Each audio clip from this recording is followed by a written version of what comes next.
Well, first of all, congratulations. I loved this movie. It became my favorite of the festival, like hands down. So I love that I went in knowing basically nothing about it. So I'm curious how much you plan to work with like marketing on trailer cutting, because I feel like there's a lot of stuff that should hopefully be kept from audiences. Yeah, I mean, I don't. We're counting on you guys to make the noise. I don't even know if we have a trailer. I mean, You'll have one eventually, we'll right? have one. I'm sure we'll have one, but it's a very small marketing spend. So Yeah. it was important to come to Fantastic Fest, and it's just like coming to Sam Rockwell's coming to Norms, to recruit. We're looking for 10 champions, out of Fantastic Fest who can make some noise, because I think this movie's been scrappy from the beginning, and I think it's gonna be scrappy right to the end. So I hope it does like extremely well. I think it's one of those movies that it's just phenomenal from beginning to end. I'm you. trying to say it without spoilers, but Juno's story, I found myself as I was crying during part of it, and then laughing and thinking to myself, should I be laughing at this? I know. It's really, it's a tough one to pull off. And I think it's so important that she reacts, humanely in a increasingly inhumane world. I mean, I think that's this sort of Kafka-esque narrative that it's, we're sort of driving on the road and we keep changing tires, but the road's filled with nails. But all we want to do is change tires. Like, there's, I think it had something powerful to say through sort of absurdity. Yeah. And it was interesting to see. That's why it's so important to see this movie with an audience, because you start to go, is it okay to laugh? And then somebody laughs, and then you're kind of okay, and then you see it build up, and by the time that couple's talking about getting really tall, and I think it's like great. Just seeing it with an audience. I think it's because you're in the editing room and you're kind of okay. I think this is the shape that's going to work. Yeah. It's a tricky turn. I was gonna say, how difficult is that? Like, how many cuts does it take to really hone that in the right tone? Well, we have a great editor, Craig Wood, who I think really understands that, but also Juno's just, she's kind of keeping it. I think that's the key. It's not funny to her, Yeah. So she's reacting as we're reacting, to this kind of absurd world, and her want is true, right? Her want is to get her kid back. So, I don't know. It's just kind of a joyous, weird, sweet and sour. Yeah, absolutely. I mean, right from the opening scene with Sam Rockwell, I was like, oh, I am so in on this movie. He's great. Can you talk about casting him? Well, yeah, we've been trying to work together for about 15 years, 20 years. I mean, we touched base. I met Sam, God, it must have been forever ago. And we keep talking about trying to do something. And when I sent him the script, he was all in immediately. Mm-hmm. I mean, I think he saw himself as the man from the future. And we really, that opening sequence, you don't really start most movies with an 11-page monologue. That's true. So that was Is it 11 pages? Yeah, that was the one that was really tough. We did a lot of work. We kind of recorded it, rehearsed it. I ended up designing the interior of the space for his choreography, just so it wouldn't be boring. So you have to be engaged. I think the patrons of that diner are very much the audience in terms of like, I don't believe this guy, and by the end of that scene, you're willing to go on a journey. Yeah, absolutely. I got to talk about his outfit too, because it's so great.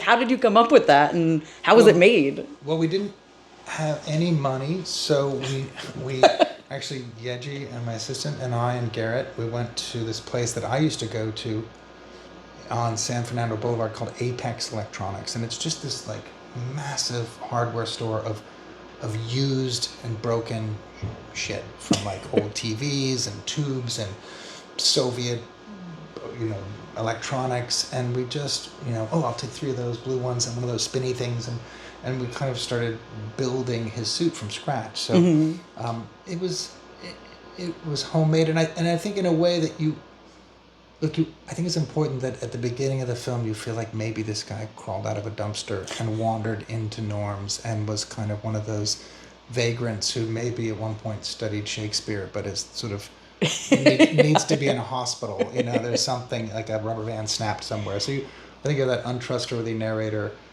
And throughout the journey, you're not quite sure if the person leading you knows where he's going. You know? Yeah. I think that's really, that sort of wobbly narrative. I've always been fascinated by the misfits, the sort of, and I think this movie, the future didn't send Arnold Schwarzenegger, it sent Sam Rockwell to see. Yeah. That's how fucked up the future is, right? Yeah, exactly. That's the best they got. This is what we have, and that's it. So he's just a joy to work with. He's a phenomenon, and you kind of have to, as a director, you sort of have to design a slightly looser frame. I think because he's never going to do the same thing twice. I mean, there's certain actors can put it on a dime. I think Sam is always pursuing, some way to be honest, and that may take him, to the left or to the right. Wow. And you're blocking, and you just have to be ready for it. I love it. So was there a lot of improv with him, or? Oh yeah. Yeah. Yeah. I mean, we had it really blocked out. We knew. We had it timed. We had it blocked out. We knew, when on what line you're getting up on the table and what line but there's still a lot of. There's no matching take to take. It's just whatever happens. You got to go with it. I love it because he's so great. Yes. One of the things I related to a lot is towards the beginning, all the teenagers are just on their phones in class, everything. Because I have 12 and 14-year-olds, and they're already, as soon as they get home from school, because they're not allowed phones in school. They get home and they blah, blah, blah, blah, blah, yeah. And I'm like, hey, you want to have dinner as a family? Yeah, whatever. Blah, blah, blah. How important do you think it is? It's obviously a little exaggerated, a little, but not much. How important do you think it is to put something like that on screen? Well, I think in the case of a movie that's about AI, that's the sort of,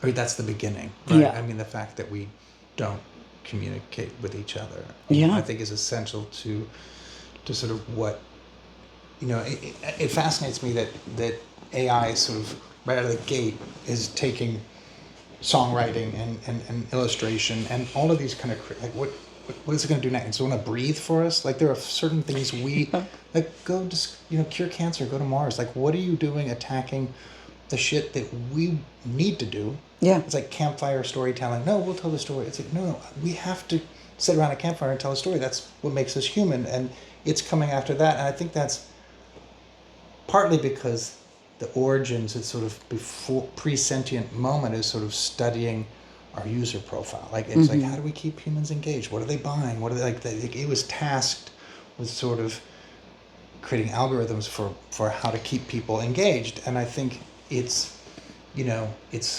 think part of that is now in its kind of source code, and that's why I think our villain isn't Skynet, exterminate humans. Our villain is it's kind of worse. It's like it wants you to like it. Yeah. It's going to demand that you like it. And then engaged. That's all you do. Yeah. Yeah. It's crazy because it's so timely. Like I feel like social media, I was like, if it wasn't for my job, I'd try to not be on it. Because I feel like it does and then all of a sudden I'm like, I feel like I haven't seen my family for a day because I've been just sucked into it. It's dangerous, I feel like, Yeah, no, it's super addicting. I don't have social media because I would probably like it too much, it's definitely a drug. It's fascinating. That's why it's been really nice to come to Fantastic Fest because I feel like we're in a theater, we're all together in one space, we're watching this movie, we're talking about it together. Yeah. It's not like through some, interface. Yeah, absolutely. And final real quick question. What do you think it is about Fantastic Fest that made this the perfect place to premiere this film? It's funny because Lisa was, as soon as she saw it, she said, there's no movie that's more brand aligned. And I thought, okay, that's spot on. I think I'm a big fan of sort of, I think the castaways are the ones who are going to come back and sail back in and save the world. I like